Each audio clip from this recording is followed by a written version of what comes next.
নাও কি খাবে চয়েস করো।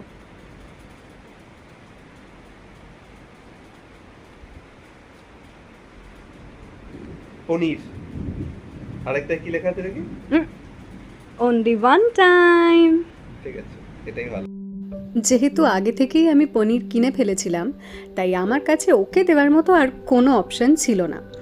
এবার আজকের পনিরটা ভাবলাম একটু অন্যরকমভাবে করি। যদিও রেসিপিটা হয়তো দেখে আপনারা অনেকেই বুঝতে পারবেন, তাও বলে দিই যে এটা আমি একটা সাদা সাদা রকমের পনির করতে চেয়েছি। তার জন্য আমি ইনগ্রেডিয়েন্টস নিয়েছি ফোড়ন দেওয়ার জন্য।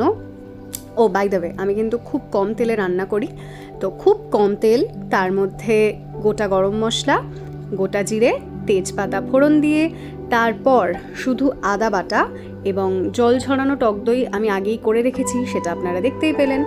তো আদা বাটা দিয়ে সেটাকে সুন্দর করে একটু তেলের সাথে নাড়িয়ে নিয়ে তারপর তাতে পরিমাণ মতো জিরে ধনে, আজকে আমি একটু সবই কম মশলাপাতি ব্যবহার করতে চেয়েছি এবং দেখতে চেয়েছি কম মশলায় রান্নার টেস্ট কতটা বেরোয়।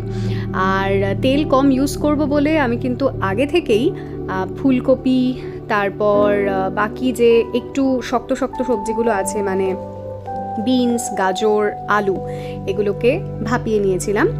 তো তারপর মশলা কষানো হয়ে গেলে তার মধ্যে সবজিগুলো দিয়ে একটু নাড়িয়ে নিলাম, একটু ঢাকা দিয়ে রাখলাম যাতে মশলার কাঁচা গন্ধটা না বেরোয়।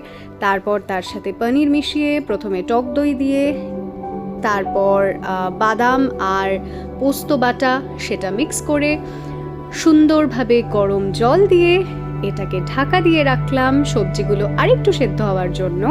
এরপর ঢাকনা খুলে দেখলাম এটা তো দেখতে দারুণ টেস্টি লাগছে, তার মধ্যে গরম মশলা গুঁড়ো আর একটুখানি ঘি দিয়ে অসাধারণ ফ্লেভারের একটা সাদা পনির আমি তৈরি করে নিলাম।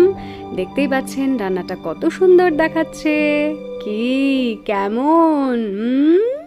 ও হ্যাঁ, প্রথমে আমি বাপিকে খেতে দিয়েছিলাম, তাই প্রথম রিভিউটা আমি বাপির থেকেই জেনে নিলাম। কেমন খাচ্ছ বাপি? ও অপূর্ব, একদম পুরো ফ্যান্টাস্টিক। নাও খেয়ে ও, বলো কেমন বাহ। হয়েছে। দেখেই তো ভালো লাগছে, দেখি।